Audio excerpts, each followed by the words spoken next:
ने अखंड किया, फिर अपनी कलम के दम पे उसे भीमराव ने बुलंद किया। जब भारत अपना बिखरा था तब चंद्रगुप्त ने अखंड किया, फिर अपनी कलम के दम पे उसे भीमराव ने बुलंद किया। उस देश के कुर्सी पे अब तो ऐसा ठग है बैठा, उस देश के कुर्सी पे अब तो ऐसा ठग है बैठा, जो देश को ऐसे बेच रहा कि नाम पड़ा विक्रेता। वो चाय बेचते बेचते अब बन गया देश विक्रेता। आया देश विक्रेता, देखो आया देश विक्रेता, आया देश विक्रेता, देखो आया देश विक्रेता।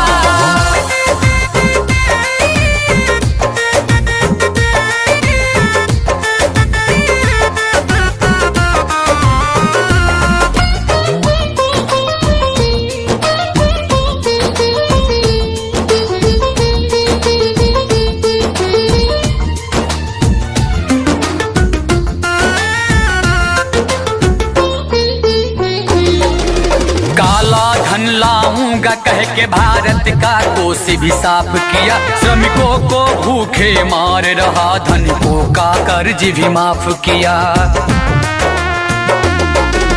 काला धन लाऊंगा कह के भारत का कोष भी साफ किया, श्रमिकों को भूखे मार रहा, धनिकों का कर्ज भी माफ किया, धनिकों का कर्ज भी माफ किया, धनिकों का कर्ज भी माफ किया। लाखों का सूट पहन के भी खुद को फकीर है कहता, जो देश को ऐसे बेच रहा कि नाम पड़ा विक्रेता। वो चाय बेचते बेचते अब बन गया देश विक्रेता।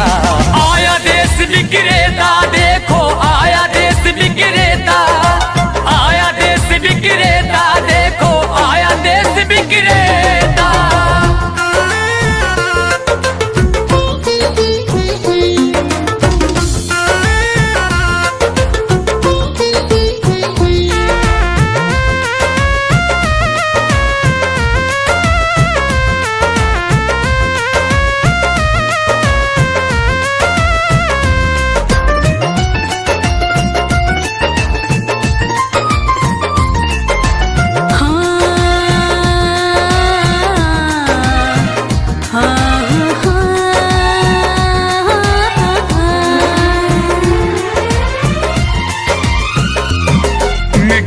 तो उसके जूते का कैसा है स्वाद बताती है, जब जब चुनाव हो तब उसको माँ की याद आती है।